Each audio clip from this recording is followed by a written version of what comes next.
Hello friends, welcome to my channel M with Deepti. तो अभी जो है सुबह के जो 4:50 मैंने अलार्म लगाया हुआ था, तो बाहर आते आते 4:52 हो गए। उसके बाद जो है अब फ्रेश होने के बाद आप देखो कितना मेरा टाइम कंज्यूम हो जाता है, 5:38। इसलिए मैं बोल रही थी ना कि अगर मैं 5 बजे उठती हूँ तो ओनली आधा घंटा मेरे पास रहता है स्टडी करने के लिए, क्योंकि मैं जो फ्रेशन अप होने में, ब्रश करने में और अपनी चाय बनाने में, ये सब करने में मेरा टाइम चला जाता है। क्योंकि अगर मैं ब्रश नहीं करती हूँ और मैं चाय नहीं बनाती हूँ, मुझे इतनी नींद आती है, फिर मैं रह ही नहीं पाती हूँ। मतलब मुझे एडिक्शन है कि मतलब अगर मैं उठ गई चाहे कभी भी हो तो मुझे टी चाहिए होती है, और ब्रश बिना तो मुझसे पढ़ाई होती नहीं है जब तक फेस पे थोड़ा ना वाटर नहीं देते हैं। तो ठीक है, मैं धीरे धीरे ट्राई कर रही हूँ कि मैं धीरे धीरे 4 बजे उठ पाऊँ, जिससे मैं कम से कम एटलीस्ट सुबह 1.5 घंटे की अच्छे से स्टडी कर पाऊँ।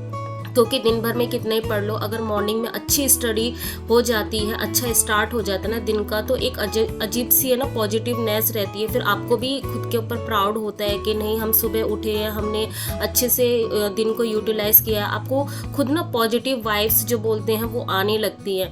इसलिए मैं यही बोलती हूँ ना कि जितने भी हाउस वाइफ है, इसलिए मैंने जो वीडियो पोस्ट किया हुआ था कि जो हाउस वाइफ के लिए जो बेस्ट टाइम टेबल, तो आप यकीन मानिए अगर आप अर्ली मॉर्निंग पढ़ते हो ना तो उसका बहुत ज़्यादा फ़ायदा आप लोगों को मिलेगा। क्योंकि कहीं ना कहीं लेडीज़ जो होती है, हाउस वाइफ होती है, वो दिन भर काम करती है ना, तो मुझे नहीं लगता कि नाइट टाइम में स्टडी जो रहती है, जो कई लोग ऐसे करते हैं नाइट टाइम स्टडी करते हैं, रात के 3-4 बजे तक पढ़ते हैं, फिर सुबह उठ के 6-7 बजे फिर उठते हैं, फिर अपना डेली का, तो मुझे लगता है उससे हेल्थ इशू भी होती है, नींद पूरी प्रॉपर नहीं होती है, तो इंसान बहुत ज़्यादा ना थोड़ा चिड़चिड़ा भी हो जाता है, हेल्थ इशू आने लगते हैं। तो अर्ली मॉर्निंग स्टडी है ना वो अच्छी हो, क्योंकि दिन भर आपने मेहनत कर ली है, घर का काम कर लिया है और थोड़ा बहुत पढ़ भी चुके हो आप, तो उसके बाद जो है लंबा गैप जो है नींद की जो है वो पूरी हो जाती है, तो दिमाग को रेस्ट मिल जाता है। फिर आप क्या है प्रॉपर तरीके से उठ के सुबह अच्छे से दिमाग फ्रेश होके आप स्टडी कर सकते हो। तो थोड़ा सा ना मुझे भी लगता है कि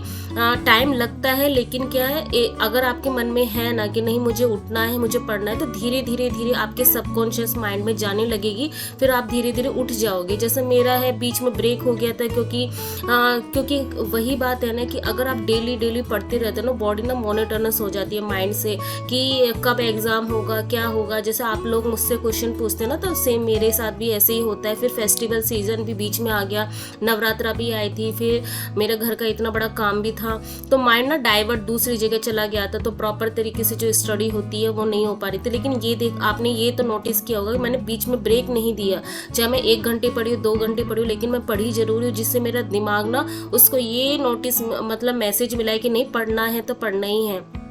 तो इसी तरीके से आपको पुश करना, हर एक हालात में, हर एक सिचुएशन में आपको पुश करना है। आप मतलब ये ऐसा नहीं हो सकता एक दिन में आप सक्सेस मिल जाएगी आपको और आप सोचोगे कि नहीं मैं एक दिन में ही उठ जाऊंगी और एक दिन में ही सारा अचीवमेंट है, सारा टारगेट मेरा पूरा हो जाएगा। नहीं, क्योंकि हमारी क्या है, रियल लाइफ है, ये एक स्टोरी नहीं है जैसे मूवी में दिखाते हैं कि नहीं उन्होंने बहुत मेहनत की और एक बार में सक्सेस मिल गई। ऐसा नहीं होता, शॉर्टकट नहीं होता, आपको प्रोसेस करना पड़ता है। और जो हाउस वाइफ है ना, उनको बहुत ज़्यादा मेहनत करनी पड़ती है। आप एक तरीके से सोचो, आप सोशली जो है वो एक स्ट्रेस में रहते हो, क्योंकि लोग आपसे पूछते हैं कि आप स्टडी कर रहे हो, कब एग्जाम है, नहीं है, आप दुनिया से कट जाते, क्योंकि आपको पता है कि आप लोगों से मिलोगे तो आपको आंसर करना पड़ेगा। और आपको पता ही है कि जो टीचिंग एस्पिरेंट है उनके एग्जाम किस तरीके से होते हैं, उनका कोई डेट फिक्स नहीं होता, कभी भी एग्जाम हो जाता है। तो हमें हमेशा प्रिपेयर रहना पड़ता है अपने एग्जाम की प्रिपरेशन के लिए कि कभी भी एग्जाम हो सकता है। तो सोशली हम वैसे ही फ्रस्ट्रेट रहते हैं, मतलब थोड़ा सा टेंस रहते हैं। फिर फैमिली में भी आप फैमिली मेम्बर को ज़्यादा टाइम नहीं दे पाते हैं, अपने बच्चे को टाइम नहीं दे पाते, तो थोड़ा फ्रस्ट्रिंग लगता है। तो मेरे साथ भी वही हो रहा था, मैं अपने बच्चे को ज़्यादा टाइम नहीं दे पा रही थी। लेकिन अभी मैंने ना क्या डिसाइड किया कि नहीं, उसको डेली का जो मुझे 1 आवर स्टडी है उसको करवानी है, चाहे मुझे 7 घंटे ही मैं अपनी स्टडी को दूँ, क्योंकि अभी कोई डेट फिक्स नहीं है। तो 7 घंटे मुझे लगता है कि एनफ है रेगुलर स्टडी करने के लिए, क्योंकि मेन जो इम्पोर्टेंट है ना वो कंसिस्टेंसी है। कंसिस्टेंसी होनी चाहिए आपके रेगुलर, आपके सारे जो कॉन्सेप्ट है, जो सब्जेक्ट है, जो भी चीज़ें स्टडी आपकी कंटिन्यू होनी चाहिए। तो फिर आपकी धीरे धीरे ना वो चीज़ें आपकी जो माइंड में ना सेट होने लगेंगे। फिर जैसे कोई भी सब्जेक्ट हो, जैसे मैथ हो, आपका मैथ के क्वेश्चन बनने लगेंगे, इंग्लिश में वोकैब हो, वो रिकॉल कर करके आपको फिर देखना ऐसा लगेगा कि नहीं ये तो मैंने पढ़ा हुआ है। फिर एलिमिनेशन की, आप चाहे पर्टिकुलर किसी आंसर आप नहीं जानते हो, आप एलिमिनेशन के थ्रू भी क्वेश्चन को सॉल्व कर सकते हो। तो यही प्रोसेस है। तो मैं ये बोलती हूँ ना कि स्टडी को नहीं छोड़ना है। कई लोग ना यही कर रहे हैं कि दिवाली है, ये है, वो है, ऐसा करके फिर क्रिसमस भी आ जाएगा, ऐसा कर करके अपना एक एक दिन ना बर्बाद कर रहे हैं। मैं ये नहीं बोलती कि नहीं सेलिब्रेशन नहीं करना चाहिए, लेकिन ऐसा भी नहीं है कि अपनी स्टडी को बिल्कुल छोड़ देना चाहिए। मैं इसी सोच के साथ ना अपनी स्टडी कंटिन्यू की हुई हूँ कि नहीं मुझे 2 घंटे से ही 3 घंटे से ही, हालांकि मैं ये मानती हूँ कि दिवाली वाले दिन तो मैं बिल्कुल भी स्टडी 1 आवर की भी नहीं कर सकती। या तो अर्ली मॉर्निंग जितनी हो पाए 1-2 घंटे वो कर लूँगी, अदरवाइज मुझे नहीं लगता, क्योंकि उस दिन मेरा बहुत ज़्यादा मेरा फास्ट भी रहता है पूरा घर का। और इस बार तो दिवाली मेरी ऐसी है कि मुझे खुद को ही सब कुछ मैनेज करना पड़ेगा, क्योंकि हस्बैंड जो कंस्ट्रक्शन साइट पे जाएंगे तो उनके पास बिल्कुल भी टाइम नहीं होगा मेरी हेल्प करने के लिए। और आप डेली देख रहे हो कि मैं सुबह उठ भी जाती हूँ तब भी मैं 6 से 7 घंटे से ज़्यादा नहीं पढ़ पाती हूँ। उसका रीज़न ही है क्योंकि डेली मुझे क्या अपने घर की सफाई करनी पड़ती है और डीप क्लीन करना पड़ता है, सारे सामान हटा के। मतलब आप समझ ही सकते हो, हाउस वाइफ हो तो आपको समझ में आता ही है कि कितना ज़्यादा जो है घर की सफाई में कितना टाइम लग जाता है। तो डेली मैं 1 आवर करके डिवोट करके ये 1 वीक ऐसे हो गए हैं कि इसीलिए मैं ना जो स्टडी मेरे आप देखोगे आवर्स ज़्यादा बढ़े हुए नहीं है। पहले मैं कंटिन्यू स्टडी करते 7 से 8 मेरे घंटे की स्टडी हो जाती थी। तो अभी तो इसी तरीके से स्टडी चल रही है। तो क्योंकि हमें क्या सब कुछ ही देखना पड़ता है। आई होप जो भी हाउसवाइफ है उनको सब कुछ अच्छे से पता है कि उनको किस तरीके से मैनेज करना पड़ता है। तो किसी ने क्वेश्चन किया हुआ था कि दी जो जीएस में जो है आप यूट्यूब चैनल बता दीजिए कि आप यूट्यूब में कहाँ से क्या पढ़ रही है, क्योंकि ऑब्वियसली बात है लूसेंट इतना कवर नहीं कर सकता। मैं मानती हूँ लूसेंट बिल्कुल पूरा 100% कवर नहीं कर सकता, 70% कवर करेगा, लेकिन जो 30% है या आप 60% भी मान लो, आपको यूट्यूब का सहारा लेना पड़ेगा।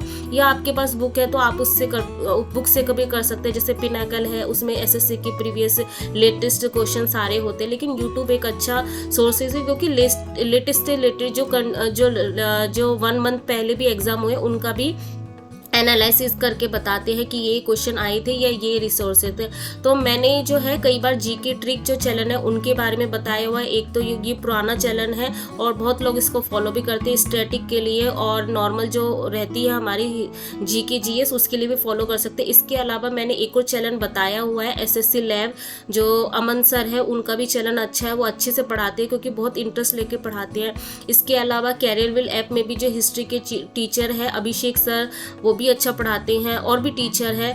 तो फिर इसके बाद मैंने एक बताया हुआ था टीचर अड्डा, ऐसा कुछ है, अड्डा 24 ऐसा कुछ चैनल है, उसमें भी मैंने पहले बताया हुआ था। क्योंकि ऑब्वियस सी बात है कि मैं क्या एक ही चीज़ पर रिलायल रहना चाहती हूँ, क्योंकि बार बार ना सोर्सेज चेंज नहीं करना चाहिए कि कभी इस टीचर से कर लिया कभी उस टीचर से, और ये भी आपको देखना पड़ेगा किस टीचर से समझ में आता है। तो आजकल ना मुझे जो अमन सर है एसएससी लैब, वो टीचर से अच्छा समझ में आ रहा है, तो मैं इन्हीं को ही फॉलो कर रही हूँ और बुक से फॉलो कर रही हूँ।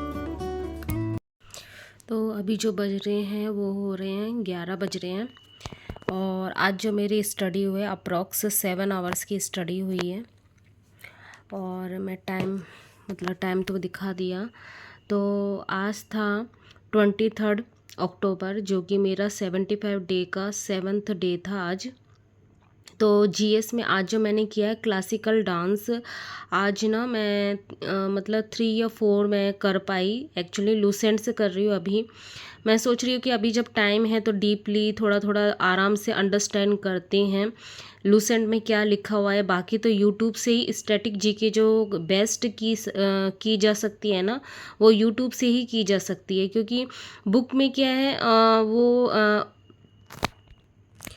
क्योंकि क्लासिकल डांस में ना बहुत सारे क्वेश्चन बनते हैं और लेटेस्ट नए नए क्वेश्चन आते रहते हैं, तो वो यूट्यूब से या जो हमारे एसएससी के जो भी लेटेस्ट एग्ज़ाम हो रहे होते हैं उनसे हम कर सकते हैं। ठीक है, या जो भी अभी लेटेस्ट जो भी एग्ज़ाम होते हैं, जैसे रेलवे के एग्ज़ाम हो, एसएससी के नॉन टी या हमारे DSSB के नॉन टीचिंग जितने भी लेटेस्ट एग्ज़ाम होते हैं ना, उनसे हम ये जो स्टैटिक जीके का पोर्शन है वो कर सकते हैं कंप्लीट। ठीक है, क्योंकि बुक में तो ऑलरेडी ये कई साल पहले, मतलब 2-3 साल पहले ये लिखे हुए हैं, तो इसमें न्यू अपडेट वो नहीं रहते हैं, क्योंकि इसमें चेंजेस होते रहते हैं। तो इसलिए बेस्ट तरीका वो है। लेकिन मैंने सोचा अभी टाइम है तो थोड़ा इसमें पहले मैं लूसेंट से पहले पढ़ लेती हूँ, क्योंकि उसमें जो चेंजेस नहीं है, जैसे भरतनाट्यम है, कथकली है, कुचिपुड़ी है, जो क्लासिकल डांस है, ये तो फिक्स ही है, ये तो वही रहेंगे। तो इसमें डीप में क्या पढ़ सकते हैं, क्या इनकी स्टोरी है, ये सारी चीज़ें समझने के लिए मैंने लूसेंट से पढ़ा। बाकी जो नए नए क्वेश्चन बनते हैं, जैसे लोक नृत्य जो होते हैं, जो लोकल डांस होते हैं, उसमें से आजकल काफ़ी क्वेश्चन बनते हैं, तो वो आपको मतलब हेल्प करेंगे यूट्यूब से। तो यूट्यूब से भी मैंने बोला हुआ है, क्रेजी जी की ट्रिक जो चैनल है वो काफ़ी पुराना है, तो काफ़ी लोग उसको फॉलो करते हैं। बाकी आजकल नए बहुत सारे चले हुए हैं, जैसे हमारे हैं चैनल। बाकी आप किसी भी ऐसे आजकल ना बहुत सारे वीडियो ऐसे हैं यूट्यूब में कि वन शॉट स्टैटिक जीके पूरा वीडियो मतलब कंप्लीट 10 घंटे का, किसी का 8 घंटे का, किसी का किसका, तो ऐसे आप कर सकते हो। ठीक है, लेकिन वही है कि आपको बेसिकली लेटेस्ट जो एग्ज़ाम होते हैं ना उससे ज़्यादा हेल्प मिलेगी कि किस कैटेगरी से क्वेश्चन पूछे जा रहे हैं। ठीक है, और जो हम मॉक टेस्ट देते हैं उनसे भी आप कर सकते हो। बाकी मैथ में जो मैंने आज किया प्रॉफिट एंड लॉस, बहुत अच्छे से किया मैंने इसको। ठीक है, क्योंकि नेक्स्ट जो थर्सडे है, यानी नेक्स्ट है कल, मुझे टेस्ट देना है वीकली। अभी मैं 2 दिन टेस्ट दे रही हूँ, संडे को दिया था और आज मतलब नेक्स्ट कल जो है थर्सडे को मैं दूंगी टेस्ट। तो फिर मैं आप लोगों के साथ शेयर करूँगी मेरे कितने क्या मार्क्स आ रहे हैं। ठीक है, और इंग्लिश में 20-20 ये डेली का रहता ही है, और प्लस जो था एक्स्ट्रा वो है 1 आवर स्पॉटिंग एरर्स। तो इस तरीके से इंग्लिश में भी ना मेरे 1.5 घंटे चले जा रहे हैं अच्छे खासे। और रीजनिंग में आज मैंने जो किया ना, बेसिकली मैंने क्या किया, एक तो क्लासिकल डांस ये अर्ली मॉर्निंग जब मैंने उठी थी तो 1.5 घंटे इसको अच्छे से पढ़ा था, और मैथ में भी 1.5 घंटे, तो 3 घंटे यहाँ चले गए, फिर 1.5 घंटे इंग्लिश में। तो ये बोल सकते हैं आज जो मेरा पेपर 1 में ना बहुत ज़्यादा टाइम चला गया, क्योंकि ऑर्डर अरेंजमेंट और क्लॉक और कैलेंडर, ये रीजनिंग में ना सर की जो वीडियो थी पीयूष सर की, तो ऑर्डर अरेंजमेंट की आई थिंक 3 आवर्स 3.5 घंटे की ऐसी वीडियो है, और जो क्लॉक और कैलेंडर इसकी भी अप्रोक्स 1.25 घंटे की है। तो मैंने दोनों का ना हाफ हाफ यानी 3 घंटे के मैंने दोनों को मिला के कर लिया। तो आज मेरा पेपर 1 में बहुत ज़्यादा टाइम कंज्यूम हो गया, क्योंकि मुझे समझ में आ रहा था, इंटरेस्टिंग लग रहा था। मैंने सोचा जब समझ में आ रहा है तो एक बार में इसको फिनिश करते हैं। तो आज ना हिंदी में बहुत ही कम कर पाए, आधा घंटा ही किया इसको मैंने।